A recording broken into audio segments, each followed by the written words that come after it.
Namaste, Pranam, Gita Dhyana. Om Parthaya Pratibodhitam Bhagavata Narayana Swayam Vyasena Gratitam Purana Munina Madhye Mahabharatam Advaitam Ritavarshinim Bhagavatim Ashtadashadhyayinim Ambatvam Anusandadhami Bhagavad Gita Bhavatveshinim. O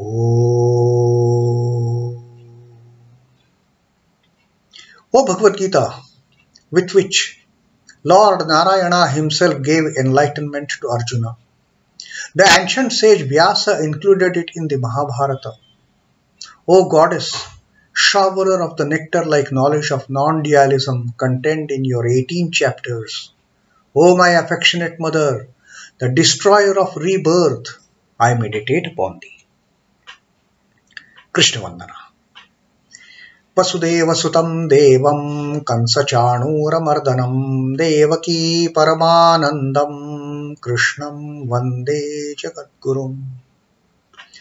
Son of Vasudeva, the slayer of Kansa and Chanur, extreme delight for Mother Devaki, O Lord Krishna, the supreme teacher of the universe, my salutations to you. And our reading of the Bhagavad Gita, Srimad Bhagavad Gita, the 6th Adhyaya, Dhyana Yoga. And today we are going to read 4th Shloka. In our previous reading of the 3rd Shloka, Sri Krishna taught us the way to attain serenity, the way to attain that stage of contemplation, that stage of getting into the mode of inaction through karma. Sri Krishna had taught us yesterday that Arurukshor Mune Yogam Karma Karanam Uchyate. To reach that stage of Aruruksha, one who is wishing to climb to that ultimate stage of yoga, that stage of union to attain, one has to perform karma. Karma Karanam Uchyate. Karma is said to be the Karana for Aruruksho Muner Yogaha. The Munis, the seers, the learned ones, the enlightened ones, when they want to seek the yoga, karma is the means. And having reached that stage of yoga, then what happens? Yogārūḍhasya tasyaiva Shama Karanam Uchyate. And having reached that stage of yoga, what happens? Shama, tranquility, the serenity, and the stage of inaction. So Sri Krishna in the 3rd Shloka taught us the way to inaction by performing action. Action, yoga, karma, yoga, and shama. So that was the pathway Sri Krishna has told us in the 3rd Shloka of this Dhyana Yoga. Now let us see what Sri Krishna teaches us in this 4th Shloka of the Dhyana Yoga. Yadā hi nendriyārtheṣhu na karmasv-anuṣhajjate sarva-saṅkalpa-sannyāsī yogārūḍhas tadochyate. Yogārūḍhas tadochyate, tad uchyate. Then it is said to be yogārūḍhas, having reached the stage of perfection, stage of yoga, stage of unition. When yadahi nendriyārtheṣhu, when nendriyārtheṣhu, not attached to the sense objects, nendriyārtheṣhu, karmasv-anuṣhajjate, neither attached to the sense objects nor attached to the karma, the action as such. Anuṣhajjate is attached. When one is not attached, to the indriyārthi, the sense objects, neither to sense objects nor to karma, then that person is said to be in the state of contemplative mood, yogārūḍhas. But there is one more condition Sri Krishna says in the second line of the fourth shloka. Sarva-saṅkalpa-sannyāsī. It is not just nendriyārtheṣhu. Nendriyārtheṣhu is one aspect. Nendriyārtheṣhu is one aspect. Karmasv is second aspect. And anuṣhajjate, the attachment to what? Giving up the attachment to sarva-saṅkalpa. All the motives, all the objectives of performing the karma, sarva-saṅkalpa-sannyāsī, having given up all the motives, all the sankalpas. So these three conditions Sri Krishna time and again puts in front of us. If you want to attain that stage of yoga, then these three things are said to be performed by the yogi, by the karma yogi. What are those three things? Nendriyārtheṣhu, not attached to the sense objects. Karmasv, not attached to the action itself, the karma itself. And then sarva-saṅkalpa-sannyāsī, giving up all the motives of performing any action. I want this to happen, therefore I am going to do this. No, that is a strict no in the dictionary of Sri Krishna for attaining the state of yoga. If you have to attain that yoga, if you have to get arudha yoga, arudha is conquering that stage. If you have to climb to that stage of yoga, you have to get rid of these three things. And that is the key. Not giving up the work, no. Give up the attachment to the sense objects, give up the attachment to the karma, and no motives, no preconditions. And then perform the karma. And in performing the karma in that manner, one reaches the stage of yoga. Then alone is one said to have attained to yoga, when, having renounced all sankalpas, one does not get attached to sense objects and the karma. That is the simplest solution Sri Krishna has provided in this fourth shloka of the Dhyana Yoga. This is the gist of the entire karma yoga. Nendriyārtheṣhu, karmasv-anuṣhajjate. No attachment to karma, no attachment to sense objects, and sarva-saṅkalpa-sannyāsī, renouncing all the motives.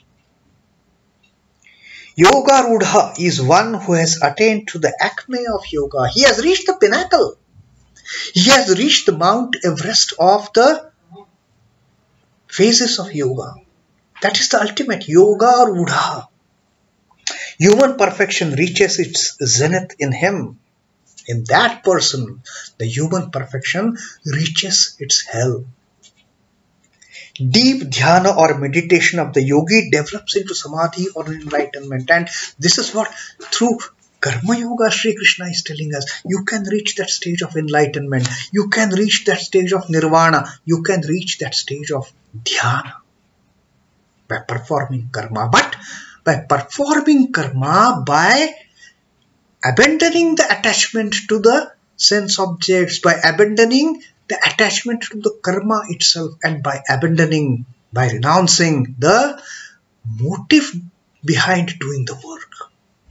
Get rid of all these things, and through performing the karma, a karma yogi will reach the stage of dhyana. In this state, the external world is the projection of the mind. Is no more. The world is no more for him then. The world, then he reaches the stage of Brahma Satya Jagat Mithya, then the Jagat just becomes a projection. All my surroundings, all this creation, all this me and mine, it is all just projection. The only reality is the Brahman. One gets that stage of enlightenment. One gets that stage of understanding, that realization. That is the end of it. Then one need not do any work. Automatically then work drops off. There is no mentation in him to manipulate the senses. Then wherever he looks around, there is no temptation, there is no desire, there is nothing to tempt him, attract him, because everything is projection of that same self. Then he looks at this Prakriti as the manifestation of Brahman. For him, a beautiful figure of a lady is manifestation of the Divine Mother. For him, the sensuousness is wiped out. There is no carnal feeling. There is no sense attraction. For that yogi, the entire creation, the entire universe is nothing but projection of his beloved Lord. And he is just a part of that creation. Freed from Sankalpa. And then there is no Sankalpa for him to perform any action. When that idea of self is eliminated, when we start performing actions with motives, when we have the understanding of me and mine, when we have this egoism, when we have this egoistic sense, selfishness, then only the state of Sankalpa comes in. But when that state of selfishness is wiped out, is eliminated, where is there to what is the need to create any Sankalpa?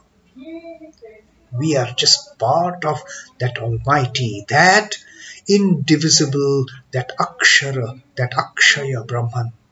So no Sankalpa. Then his mind is calm like an ocean without waves, serene.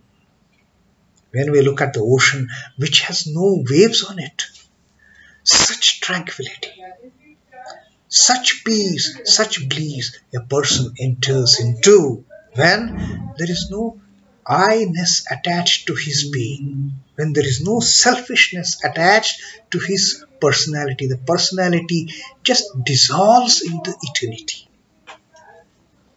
In this plenitude of bliss, the thoughts of this world or any others and of any others likely to come are all blotted out. There are no thoughts of, all these beautiful attractions in front of me. The attraction towards enjoying the good, delicious food and all that. The attraction to enjoy my desires. All are wiped out. Because then the one reaches the ultimate stage of contemplation, the ultimate stage of dhyana, and that Sri Krishna says happens only by performing work, by performing karma, and not by avoiding the karma. On this, there is so some quotations Swami Chidbhavananda ji has given. One is from the Manusmriti.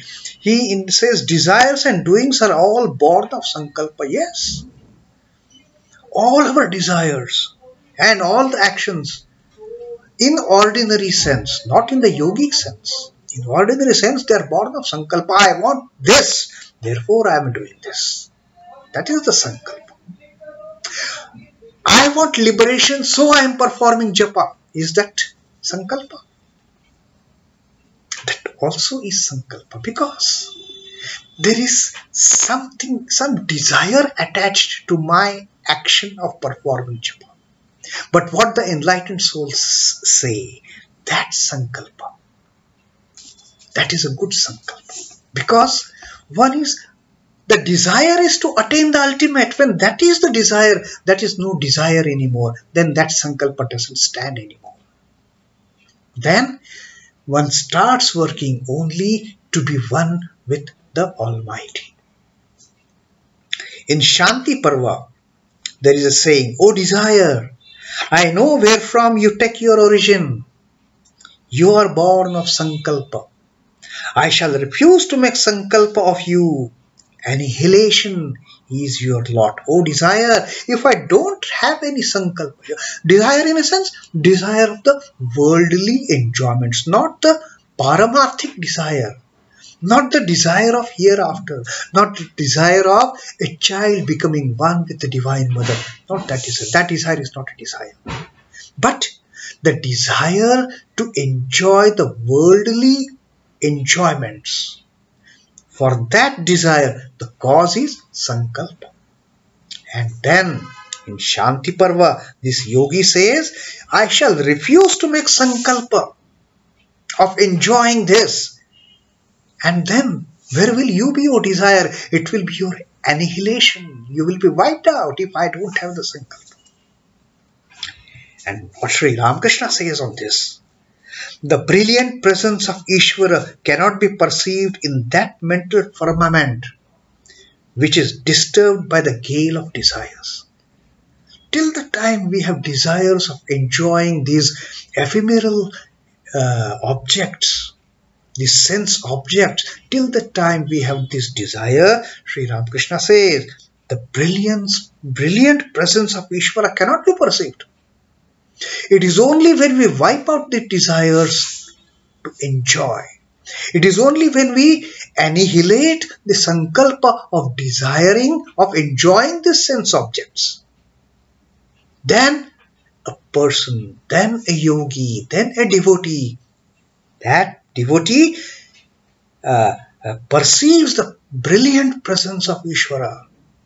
Only then that devotee perceives, the child perceives the brilliant presence, the brilliant illumination of his Divine Mother, not before eliminating the Sankalpa. So in this fourth shloka, Sri Krishna has beautifully explained just these three things we have to do, nothing else, not more. He doesn't ask for huge things. What he asks for?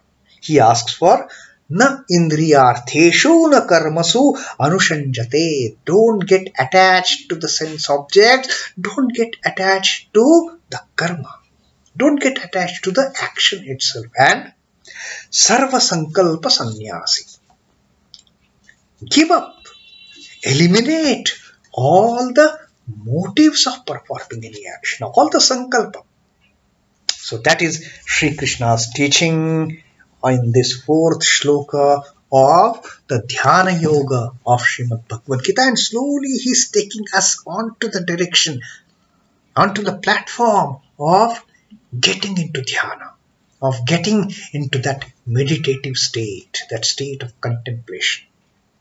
So that was Sri Krishna's teaching for us today. Om Namo Bhagavate Vasudevaya. Sri Krishna Arpanamastu. Jai Sri Ramakrishna. Jai Thakur, Jai Ma, Jai Swami.